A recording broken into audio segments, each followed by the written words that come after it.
It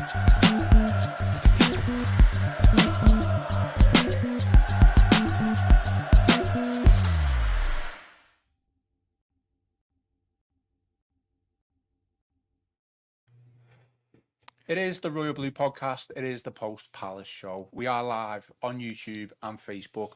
Please remember to like, follow and subscribe, and also send in your questions in the comments so I can put the questions to the lads. I'm your host, Ian Croll, and I'm joined by the Echo's Everton FC reporter, Chris Beesley. Chris, how are things? You okay? Warmed up from last night? Yeah, it was. I could have done with a warm-up last night, but yeah, cheered by that victory. That helped warm us all a bit, and just glad to have a bit of football, wasn't it? It certainly was, certainly after the yeah, very true. The last week it's been a bit of a pain, hasn't it? But Gav, you're all. I'm also joined by Everton statistician Gav Buckland and Royal Blue contributor. Nearly didn't get me words out there, Gav. It's all right, mate. Don't worry. Gav Buckland, yeah. How are you? You okay? Joining us? Man, I've warmed up. I've warmed up just about. It was chilly. Would be the word I was used for last night. Yeah, I was more chilly walking home rather than the ground. You know, when exactly. Yeah. I thought to myself, if this gets to extra time and goes to penalties, obviously, I was tempted to potentially just leave at the 90. To be honest. Oh, the drama. There's that thing at the end. I know it got called for offsides. You know, but McNeil lost the ball by the touchline, and he just thought if they score here. That does just go. It'd be upsetting for everybody. Last minute equaliser, but it means everybody's got to go to extra time. Well, at least another hour, isn't it, as well? Yeah. I think Graham White wanted to go home on the mic, didn't he? The stadium announcer to pick up on that when he went 6 additional minutes. Proper exasperated. And the crowd said 6, or I think they said 6. I think, or perhaps something else. But that was uncomfortable. That wasn't it? Really, 6 minutes. Okay, Chris, let's get down to it then. It's the Post Palace Show. It wasn't pretty, but in the cup, it doesn't matter as long as you get yourself in the next round. Yeah, well, it was a welcome relief, wasn't it? We unfortunately, we don't want to go over old ground, but Everton and the rest of their rivals don't know where they are now in the Premier League, and they might not know for some time. You've got the simplicity of the FA Cup, haven't you? You either win or you go home, and that was the case. Great one. I think it was actually Gav pointed it out with his stats. Everton hadn't beaten top flight opposition in the FA Cup third round since 1988, so they got that monkey off their back. Yeah. And third consecutive clean sheet after the Wolves game. As obviously the last game of 2023, Sean Dyche said that it was the first time since Villa away in the league that he'd really not been on it, and he sort of responded well to that. They haven't been free-flowing games at all. Obviously, the two back-to-back stalemates against Palace in the first game and then Villa at the weekend. But yeah, the sublime free kick, as Sean Dyche described it from Andre Gomes, proved the difference. And I thought, despite obviously Calvert-Lewin having to make saves at crucial times, I think the Blues were full value for the win. Yeah, so we did deserve the win on the performance because Palace did have a couple of chances themselves, didn't he? Yeah, like I said, it was the same as the game at Sellers Park. Virginia was actually playing in front of fans for the first time at Goodison. You've got to remember his previous outings had all been in the behind closed doors season 2021. So it was a big night for him. And at certain moments, I thought that to a great extent, Everton did keep Palace at arm's length, but they did get through at times. And it was in those big moments that Joe Virginia showed his quality. I mean, I've spoken about it personally. I don't like the concept of cup keepers. I'd always go with my strongest side. But, I mean, with the modern football now, keeping everybody happy within the squad, and Sean Dyche spoke about the way that Virginia has been a good pro this season. He's listened in team meetings. He's always been good in that respect, and he's deserved his chance to shine. And to be fair, he's produced 2 really good displays. Yeah, absolutely. Gav, it has been a traumatic couple of days. Trauma and Everton obviously go hand in hand at this moment in time. So yeah, just your reaction really to Everton getting the first win in over a month, and your analysis of that. I can only repeat what Chris said. I mean, the comforting thing for me is three clean sheets, and that was the first win I think since Burnley. Yeah. So the Fulham debacle, penalty debacle, sort of set up a chain of events of like 6 games without a win, so something like that. So I think you've got to see this performance in the light of the Villa game on Saturday as well. There were 2 reasonably similar-ish games in terms of, well, there was no goals until, but in terms of, it was all stop-start. There was no real rhythm to the game, and I think we both with both those games we competed and looked reasonably solid, which we did at Wolves. And I think, to be honest with you, at Spurs for the first half, we were woeful defensively as well. So it's good to get us back to basics. And with that, let's talk about one or two individual performances. But ultimately, you just want to get in the next round. I mean, not only is it 1988, last time we'd beaten somebody in the top flight in the third round, we'd lost 8 ties against top flight opponents in the third round that's since bad, then. So that's really bad, yeah. And not to okay, Liverpool a couple of times and Man United, but some teams that you wouldn't expect us to lose to. Yeah. So I was cold. Please, there was no extra time. Definitely, please, no penalties. We've got previous against Palace, haven't we? Penalties with Goodison. Yeah. And it's a home draw, isn't it? And it's just a bit like the League Cup before Christmas. It just keeps you interested, doesn't it? I know we've got the league to think about, but it keeps you interested. We've got a winnable home draw. A couple of teams big teams are already are out or will go out because of the way the draw is set up. And if we keep it going, and if you don't concede goals in cup games, you're probably going to go through to the next round, aren't you? Cup run on the cards then. Well, this is a cup run for us. Some would say the fourth round. Yeah. There's some interesting questions about that. What happens if we do progress around the goalkeeping situation? Well, that's another day. It's definitely on the agenda, but it was a couple of standout performances. You'd probably say, Chris. Your player ratings you gave. Gomez an 8, wasn't it? Yeah, to be fair, it was Connor last night, but yeah, it was. It was an 8. You're correct. And Virginia was at an 8 as well. Yeah. So it was nice. Certainly for Gomez to, he probably wouldn't have been in the team if the Corey was fit as well. And Virginia, a little bit of a surprise performance, would you say, or was that has he been waiting in the wings for that type of performance? Yeah, to be fair, I was down at Sellers Park for the first game, and he got my top score down there, game and 8 that time. Like I said, it wasn't like he was busy all of the time, but he made big saves in crucial moments, and he says he's a young lad. He'd been on loan in the Netherlands and back in Portugal at Sporting before that. Hasn't been part of the Everton first team for over a couple of years now. So, you're coming in from the cold in those conditions. And I remember at Palace, as the first game, it was an awful night for goalkeepers. It was torrential rain, slippy surface. So, did well again. And just looking back on the highlights before, some really good stops, really. And then, as I said, his compatriot, Andre Gomes, nice little cameo again from him. I mean, the forgotten man, wasn't he? And I mean, we talk about the time that Virginia hasn't been in the team. Gomez, until the Tottenham game last month, he hadn't played for Everton for 19 months since he got hooked at half-time, ironically, against Palace, and obviously the famous 3-2 comeback win when Everton secured their Premier League status a couple of seasons ago.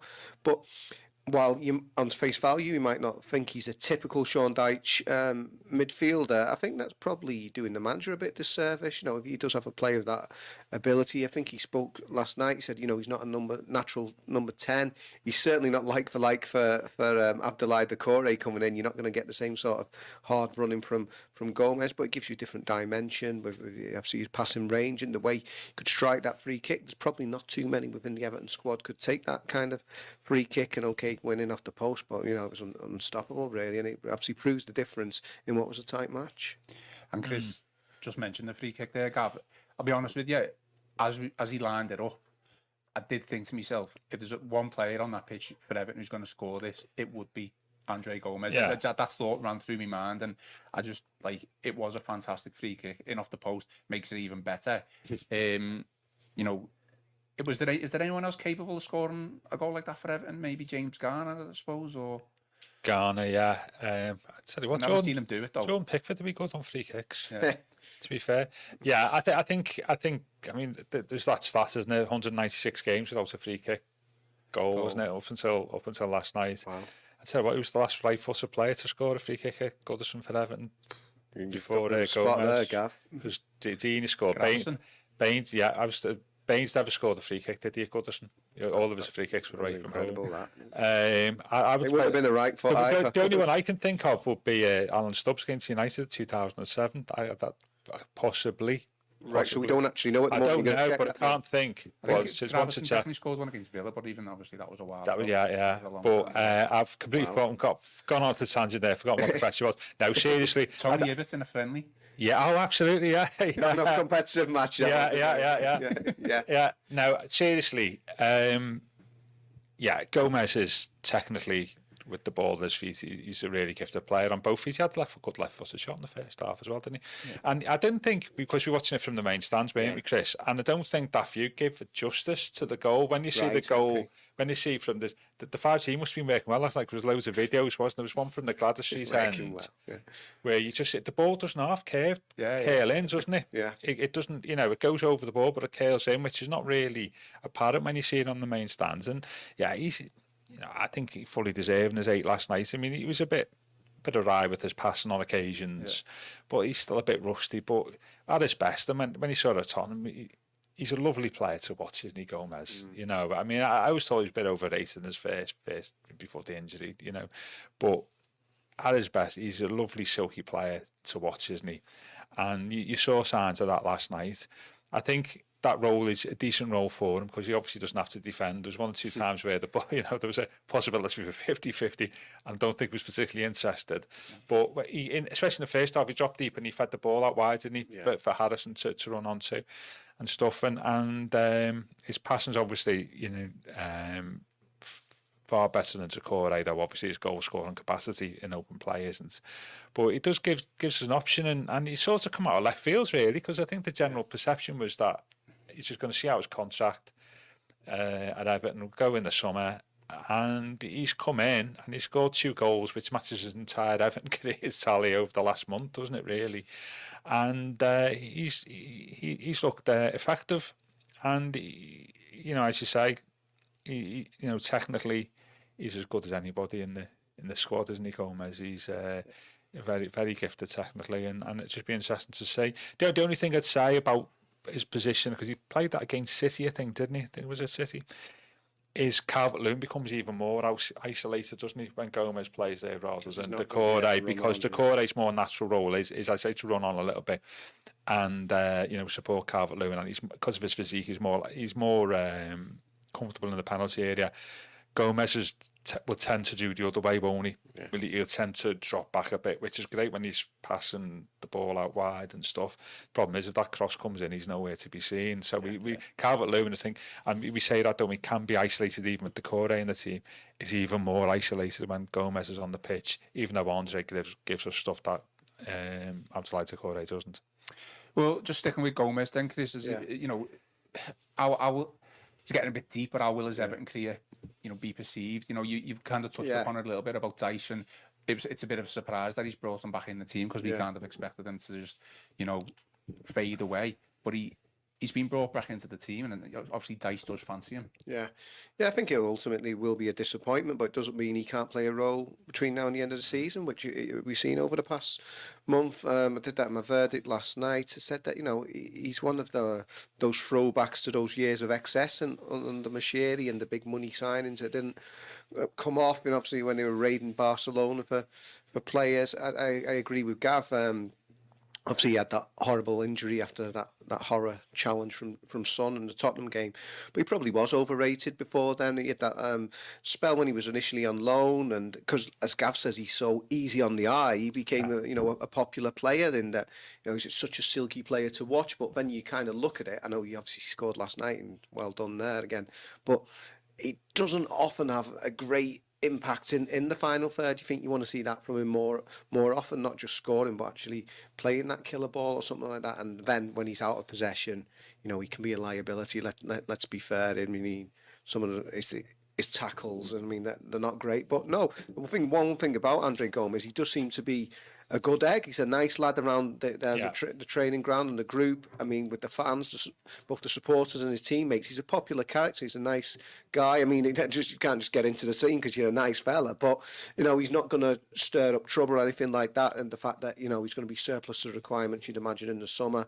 He's involved in the group. Sean Dyche said he'd spoken to him in the summer when it was still unclear about whether his future would be at the club, and he acknowledged he'd been part of the club in the past, and he could still do it again. But the problem is getting him fit, and again, there's fitness and the Sean Dyche fitness we talk about. So he's not quite there at the moment. That's why he went off again in the second half. But he has come from left field, and I think that he could be an option for Everton between now and the end of the season. But I think ultimately he's going to be a disappointment. He's going to have to do quite a lot between now and the end of the season if he's going to sort of turn that around, that kind of legacy. But as Gav says, he's already matched his scoring output from the previous couple of years.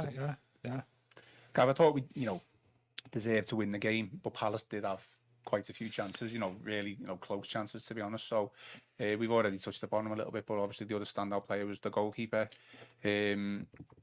Outstanding, I thought, to be honest. And like I say, I very surprised that he was capable and was commanding as he was. But we didn't really know a lot about him. He's played for the first team. I don't know how many games did he play? 2 or 3, was it, Chris? Something like that. Yeah, 3 or 4, but they were all behind closed doors. Because all behind closed doors, watching on the telly, but you don't get the feel of the game, do you? And you're not seeing it close up. And in the summer when we saw Begovic, I was quite alarmed because I just thought that I would have paid him an extra few quid just to keep him, because that gives us assurance that we've got an experienced backup for Pickford.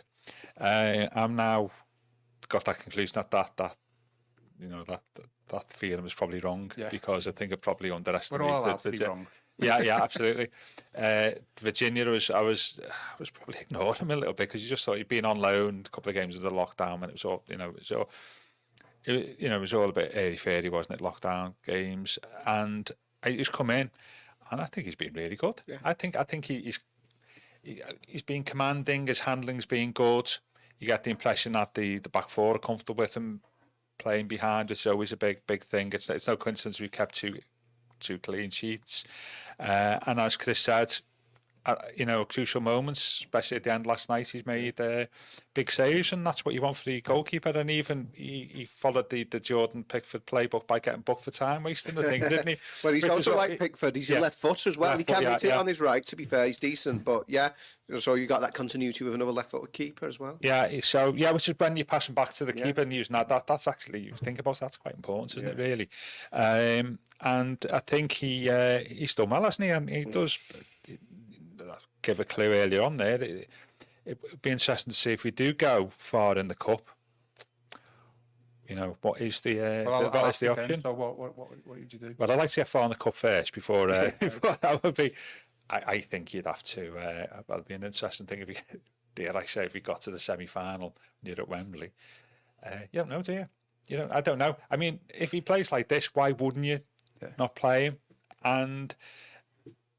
But you just don't know, do you? I think we just got to get progress in the cup. But it's great to see, like Gomes, unexpected progression, and he's not done his market value any harm. Not done his, if he wants to move on, potential suitors be looking at him, and he's been good luck to that. He's been around Everton a few years, hasn't he? Yeah, and he's hung in there, and he's got his chance, and he's taking it.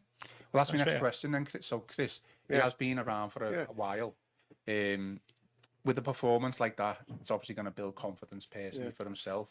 Surely he's going to want to be pushing for a starting place over Jordan Pickford. But if he doesn't get that, with a performance like that, you'd say he's got the skills and the talent to potentially be a number one somewhere else. So we're going to have to try and find the balance now as a club, aren't we? Dyche's going to have to try and find that balance, because we don't know, Pickford's obviously probably going to be here for at least the next year, 18 months. But there's looks like a willing, understudy who could turn into a number one very quickly. Yeah, I mean, to be fair, Dyche said that he understands the dynamic and what it is to be part of the team, because it must be a bit of a thankless task. I mean, people say, it's easy money. I suppose the real easy money is being the number 3 goalkeeper, isn't it? But if you're the number 2 goalkeeper, I mean, I wouldn't like it, knowing that you're never going to get a chance. He's still, unlike Begovic, who's coming towards to the end of his career, although he's ultimately now gone to Queen's Park Rangers to get that first choice football again. Virginia's a goalkeeper who's probably got his best years ahead of him. What is he now, about 23, 24, something like that? Perhaps he didn't have that maturity when he first came in. He wasn't as commanding, and he's had to learn that over a number of years, and the loan spells out there, have all served the purpose. For me, though, Jordan Pickford's the number one. In terms of that cup issue, it'd be no sort of problem for me. Maybe I'm wrong. Sean Dyche might think that different to me. I'd always play my number one. I'd have played Pickford last night, and I played him at Selhurst Park. But don't get me wrong, I'm absolutely made up that Virginia has done really well, and I think it is good that you've got that backup option, and he's not going to let you down. But I would always play my strongest side. But in terms of his role within the squad now, he accepts that role, and maybe of course he'd love to be the first choice, but I think he realises where he is in the pecking order, and he's learning a lot from working under England number one like Jordan Pickford, and I think Everton are fortunate to have Pickford at the position that they are. I mean, even without the points deduction, Everton be 12th in the table, and England's number one's happy to be there, so I think we should be glad we've got Jordan Pickford at the club, but also relieved now that João Virginia has shown that he can do a job when called upon. How often that might end up being. Just a reminder for everyone listening and watching on YouTube and Facebook to submit your questions. We have got a question on YouTube from Two Wheel Lucas, and it's specifically on this subject. So Gav, he said, given the two superb appearances by Virginia, could we put Pickford up for sale? I mean, I'm assuming he's suggesting that, given that Pickford's a saleable asset, his valuation would be quite high. Yeah, I know what you're saying. Well, I'm not sure whether for all the plaudits he's getting, whether two games is a does he mean in January as well? Sample size, and there is the possibility of, and I say possibility, not likelihood. There's a possibility at any point that any club's going to sell one of their saleable assets at the right money comes in for them, they want to go. But I think what this does really is the fact that we have got a number 2 goalkeeper that we can trust. Yeah, and that is from what we've seen so far. That is a vital thing within football. That's why my whole point about it. Three toys out of the plan about getting rid of Begovic going. We can't really talk about Pickford being sold. All we know is that I suppose what you'd say there, that there's a halfway point there. If Pickford was injured, was out the team for a while through injury or something like that, but he's never injured, is he really? Then you'd be confident that Virginia could, what we've seen so far, that Virginia could come in and do a job. But I don't think we'll be contacting clubs to tell them Jordan's available. Well, no one will be able to afford them anyway because of this profit and sustainability rule. Well, it's interesting to see. It's only 10% of the amount of money spent in January is only 10% of what it was this time last year, isn't it? Well, this is why the Premier League seems to be changing the rules. Yeah. Well, anyway, I'm scared now. Clubs have obviously got our case in mind, haven't they? But yeah, I think it's good just getting an assurance that we've got a decent backup number 2. To be fair, and I say good luck to the lad. He's done well. Yeah, absolutely. And Chris, there was a lot of good news around the place last night. Obviously, the main one is the fact that we did win and we got through to the next round. But injury problems. Decore has picked up a hamstring injury. I think Dice suggested that he was fatigued beforehand, but obviously afterwards he confirmed that he's had a hamstring injury. No official date when he will be available. Kind of give the impression that it could be weeks. So a bit of a blow. But obviously, like we already mentioned, ironically, if Decore is probably fit, he starts, and Andre Gomes does not. Yeah, it was a strange one, like you say. In his pre-match press conference, he had said that Coleman and Decore were both doubts, but at the time he said Coleman was hamstring, and he said Decore was fatigue. And then after the game, all of a sudden he's saying that Decore is longer than Coleman, and was also a hamstring, and sort of playing down the Coleman hamstring, only a slight one, and saying that the Decore's was worse, but he said, I don't know if this is good or bad. It's in the other leg, so I don't know. It's not a reoccurrence of that same injury that kept him out after the Burnley game. But yeah, it's disappointing because I thought, to be fair, he came back and did well against Villa. Obviously, the way he took his goal, I know it was disallowed, but I just hope that Calvert-Lewin could have been so composed with his one-on-one chance. He did well there. It didn't seem to show any. I could see any ill effects of that injury. Another typically hard-running performance. So the fact that he has got that, it could be a blow. I mean, Everton have got this winter break now, but fortunately, because of the victory last night, you know, they do have the game against Luton now, so it's not going to be quite as long. And then obviously the trip to Fulham at the end of the month. But now it's not good if Decore started picking up hamstring injuries, one in one leg in December and another one now. And the fact that we were told it was just fatigue the day before, and then all of a sudden it's this, you know, it's a bit of a concern. Felt it, you know, good that we won a game without Decore in the starting 11 as well, because, you know, the stigma, if you obviously you look at the stats, you know, since he was injured, since after the Burnley game, we obviously didn't win a game, did we? Yeah, I'm not going to put you on the spot, Gav, but I'm sure it isn't a stat that they've not won many games at all when Decore's. Yeah, whatever manager we've had. Yeah, so it's not just under Dyche, it's all managers going back to Ancelotti. Yeah, so that is important. Like that they proved that they found a way, like we say, using Gomes as a very different kind of, you know, number 10 for want of a better word, in that role. Yeah, because you're not going to get a like for like replacement. I mean, I know Gav's been keen. You liked it when Jack Harrison played in that role. Yeah. Arnott Danjuma far less effective when he was used in that role, and they're all very sort of different types of players anyway. And you're not going to get a like for Decore. I think that's part of the reason why Decore is so effective, because teams don't quite know how to sort of line up against him. So yeah, it is a concern, but I suppose at least they did win without him, so it does show that they can do it at least. The other injury, Gav, just Coleman. You know, we seem to be okay in that position. You know, for backup, we have technically got 3 fullbacks. You know, right fullbacks there. So Nathan Patterson started last night. Ashley Young is, you know, said to be on the way back. But have you been happy with Patterson? Is he taking his chance?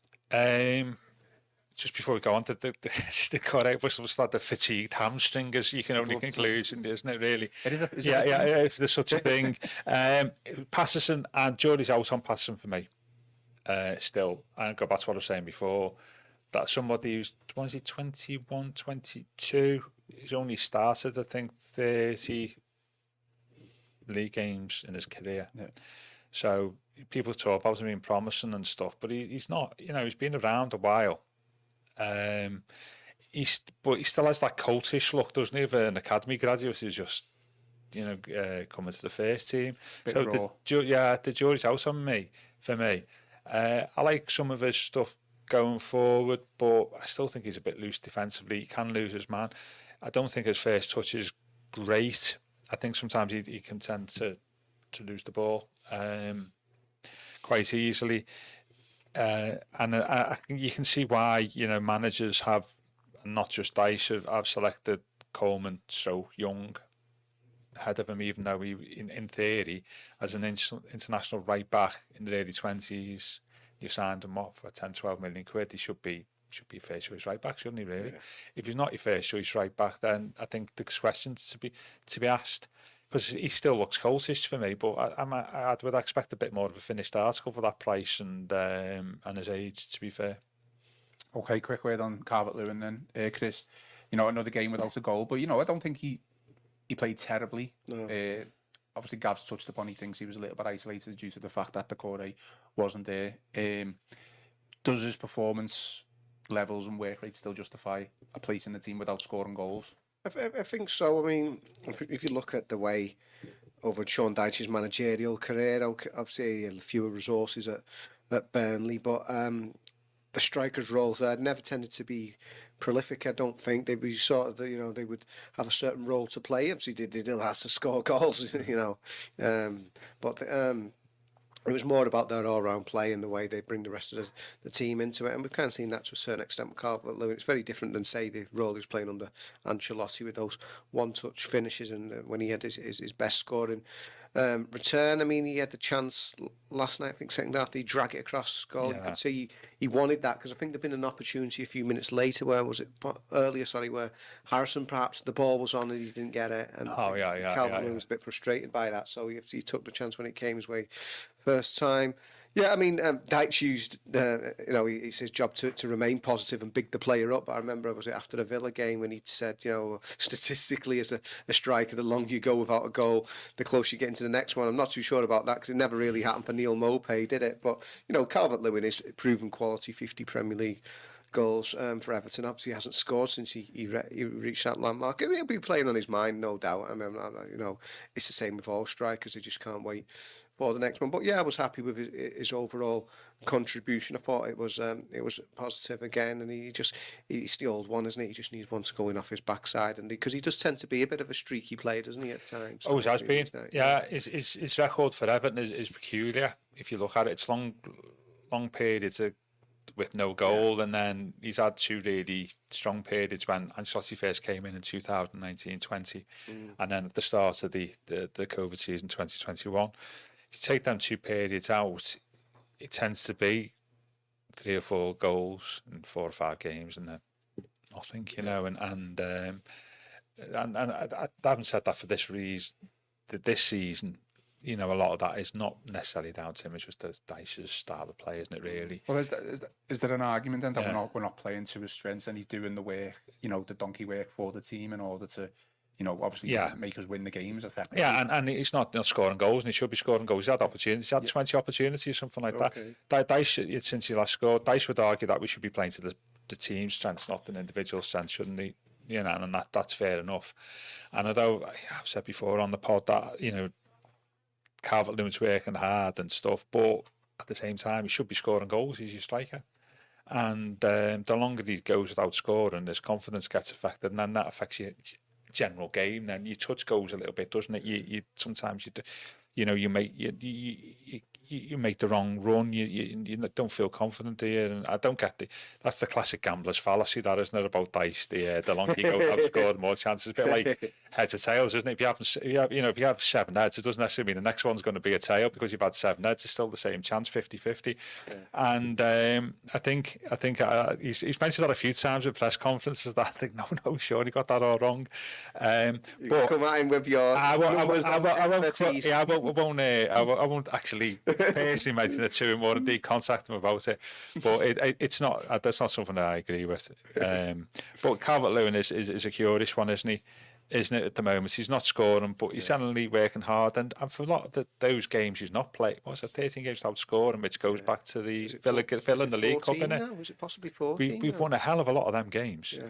Well, I think that was the point, wasn't it? We've had a period of games where we obviously won quite a few, but it was the team, individuals, like the goals were getting spread across the team, so the pressure seemingly wasn't on Calvert-Lewin to get the goals. Yeah. Now that we started losing a couple of games. Exactly. Calvert-Lewin's obviously missed gilt-edged chances. I don't think there's any denying that. Yeah. The pressure is back on Calvert-Lewin. Yeah, and the crowd are beginning to. There's a few murmurs in the crowd, isn't there? Yeah. And that's understandable. And he's spoken in the past about the pressures of football, hasn't he? And the sooner he gets a goal, the better. But we just don't know, really, do you? I mean, whatever it is. Yeah. When you've lost count how many strikers you've got, your strikers going without a goal, that means there is a hell of a run in it. And I just don't know. He's just got to carry on doing the good stuff he's doing at the moment, which is working hard and running the channels, pressurising players, and hopefully it will come. He was unlucky at Spurs, though, to be fair, wasn't he? Yeah, disallowed. The disallowed goal at Spurs, and that could have changed everything, really. It could have changed the game. So we'll see. But just on a quick thing, I like Dobbin, Yeah. I think I like Dobbin. He's got something about him, that lad. Got more about him than Danjuma. Yeah. Danjuma's more but in terms of making things happen, I think I like Dobbin. I think he scored against Chelsea. I think we've spoken about players being underused. And there is a case, isn't there? And I know we're finishing in a bit, but there's discussion that's happened is should Beto always be the substitute for Calvert-Lewin? Why wouldn't you, on occasions, just to mix things up, play Dobbin as the first substitute as a striker, just to... I completely agree. I think, like, to the point where that substitution is actually getting a little bit stale now. Yeah. When we're not winning. I think maybe when we're 1-0 up or 2-0 up, and he obviously takes Calvert-Lewin off to rest them, to give him the minutes off on the bench. I think it maybe more in the last game. Who was it? Villa. Beto looked like he was sulking to me when he was on as well, and he obviously getting frustrated himself. But he's got to find a way of getting in the team. But it's clear that Dyche prefers Calvert-Lewin over Beto, regardless of whether he's scoring or not. Yeah, it's interesting what you both said with that point, because I was doing Michael Ball's column on Monday. And first of all, in Calvert-Lewin's defence, he said that the fact that Haaland misses one-on-ones, Salah misses one-on-ones, but they get so many chances, they inevitably finish with a couple of goals anyway. She says that's the difference. Calvert-Lewin perhaps only gets one chance like that per game, but in terms of Dobbin, Michael Ball was saying that he was surprised he didn't come on against Villa because he thinks one of the reasons Beto was getting frustrated because it was so tight there in the middle of the pitch. Dobbin's pace maybe going on the outside would have actually caused them more problems. And he said that the goal that was disallowed for Everton, he said that pass was on for most of the afternoon, and perhaps if you brought Dobbin on to sort of stretch them down the flanks, that might have been a better option rather than bringing on Beto when there's totally congested in the middle of the park. Yeah, he's not lacking in confidence, is he? That was quite a confident thing, you know, like the one when he tried to. And I remember when he came on at Chelsea for his debut, thinking December 21, he'd come on and he ruffled a few people up, and I think he got booked within a couple of minutes of coming on. So he's not lacking in confidence, and I think he is a player that has been underused. I know he's been playing out wide and stuff, but I just think sometimes, depends on the state of the game, I know, is he probably needs more game time for me. And I think, as I say, I don't think it's necessarily be that force of habit, you know, Calvert-Lewin off Beto on after 70 minutes. I think we need to look at things slightly differently on occasions. Definitely. Well, it's nice to have the options because it's something that we haven't had over the past couple of seasons. Just a quick comment from, I'm going to say this wrong, but I'm going to try to pronounce it right. Ganymede 7 on YouTube. Dominic Calvert-Lewin needs a James Rodriguez style number 10. Yeah. Obviously, I'm not going to say no to that. Don't we all? I think the general thing with that is, and we touched on it, isn't it, is the style of play that we played under Ancelotti, which you had Rodriguez and Richarlison and one or two others getting the ball to the byline and pulling it back for Calvert-Lewin to knock it in the net. That's not the Dice style of play, and we haven't got the players to do that anyway, and so we're looking at two completely different styles. But that's one of the Calvert-Lewin's weaknesses for me, isn't it? I've always said this: he doesn't create goals for himself, and that's what top strikers do. Harry Kane, he does. He did at West Ham a little bit, to be fair. He was not capable of creating goals himself. He has to rely on others all the time, and when others can do that, that's fine. When others can't, you've got to make things happen yourself as a striker. And does that come in deeper? You've got to be able to take players on, haven't you, and sort of sense opportunities and space and stuff. And he doesn't do that for me. And there's lots of reasons for that. Maybe because he was not a natural striker in the first place, was he, Calvert-Lewin? You know, he needs to improve, but there's a lot of stuff that he is doing that he's doing okay at the moment. Okay, well, obviously, really positive stuff on the pitch last night, but Chris is going to finish off on off-the-field matters. 7-7 delegation, 7-7-7 delegation was at Goodison Park last night, and kind of, obviously, you were in the director's box, and you probably up close. I was close to the director's box, the box. You know, this is despite Richard Masters, CEO of the Premier League, basically saying, you know, this takeover is a long way off, good couple of weeks away. Where are we with all this? Yeah, well, they weren't actually. I didn't have Josh Wander in my ear letting me know the finer points of why they were there, but I understand obviously there were half a dozen of them there in this delegation.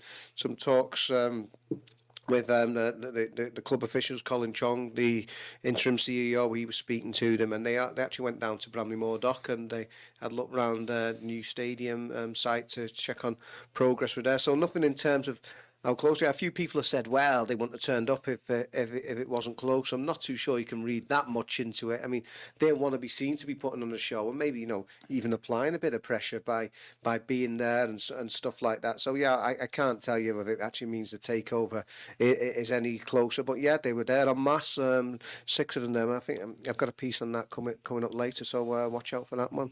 Okay, Eugene McGeever on YouTube has said, I think Dominic Calvert-Lewin needs a rest, which obviously, you know, could potentially bring Beto or Dobbin in. But Gav, just back onto off the field matters, 777. I'm going to say 777 now rather than 777. Yeah, I think that's how they like it, to be fair. It's just easy to say. Yeah, so I mean, a lot of people, like Chris said, maybe reading a little bit too much into it. You know, the fact that there was a delegation there at the game, maybe people are thinking that's, you know, any deal's nearly done. But earlier in the week, you spoke on a previous podcast about, you know, your shock at Everton being in breach of profits and sustainability once again, you know, for the periods that obviously previously been mentioned. But well, the biggest concern for me with regards to all this is, why are Everton in a position right now where they're having to lend £150 million from 777? For the same reason why we've been on the Premier League investigation, whatever, for for profits and sustainability is that we've been spending more money than what we've got, and the problem we have is we've not got a funder for the stadium, and whatever bills we've had, for the stadium, we've probably had to meet out a cash that was for the business, and so consequently we're an organisation that needs cash, and that, ironically enough, that's what's stopping some of our forays into the transfer market. It's not the profits and sustainability; it's the fact that we haven't got the cash to do it, and we I'm sure like somebody like the Gordon deal. How have we not got the cash? But because we spend more money, because the stadium's drained. We haven't got a funder for the stadium, have we? Mercedes turned off his tap. We've got bills to pay with Lango Rourke on an ongoing basis for construction to keep going. We've still got a squad that we can't afford for all that is being trimmed. And so that means as a business, we just haven't got enough cash to do all of that. And so once you get into the financial year, you need somebody to give you money. And that's what 777 have been doing. I think there's other reasons why they've been doing that, by the way. A, to show commitment to Everton, which is always good, isn't it, when you look, and also B, and this is just my feeling, is it makes somebody else harder for somebody else to take over then, doesn't it? If they've got to find £150 million to pay it off. So that's just my thoughts on the matter. So it's just the reason why we've got no cash is the reason why we've had 10-point deductions, Ian, and why we've been under the Premier League beak again, is we've just been spending too much money for too long compared to what we've been getting in through Goodison, through sponsorship, through TV rights deals and stuff. Everton FC on YouTube says, after what Master said about the answers from 777, if they aren't satisfactory, is that not a red flag? I think it's a red flag, the fact that it's taken 4 months to sort out, isn't it? 3.5 months already. You think that if Everton was above board and they were happy, that it would have been done within, the expectation was before Christmas. Yeah. The fact that it's gone on so long, and you don't want to go into the stories you hear and stuff, but there's obviously issues there, isn't it? I would imagine over their viability as prospective owners, because I don't think it would have taken this long really. The counterpoint to that would be actually that if that bad, they would have been knocked back already. So I mean, you don't know. Somewhere in the middle. Yeah, so perhaps, but the fact it's gone on so long has to be a concern for us. What's your gut feeling on the whole situation? I haven't got a gut feeling really, because I just don't know. I mean, that's what the one thing, the profits and sustainability thing is touched. As effect as it is all that behind the scenes stuff is, people may think they're well informed, but sometimes there's within that there's areas of business that you're just not aware of. Compared to the profits and sustainability, the 777 or takeover thing is a far bigger issue for me, because that's the future of the club, isn't it? Yeah, that's the thing. Same, yeah. We can survive 10 points. Yeah. But the more important thing is, with Mashiri now being an absent landlord, is the ownership thing needs to be sorted, because if they don't come in, then things could get very tricky for us as a business. But hopefully there's other potential. There've been talk of other potential buyers, but it needs sorting out. But this is the big one for me compared to the profit sustainability. I know that sounds daft, but I think this needs to be sorted out as quickly as possible. Okay, well, I think we'll leave it there then, lads.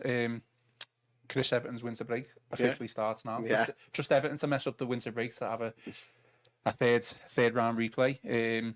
But probably come at a good time, hasn't it, really, with obviously injury to the core. Let's get him back fit and see where we go from there.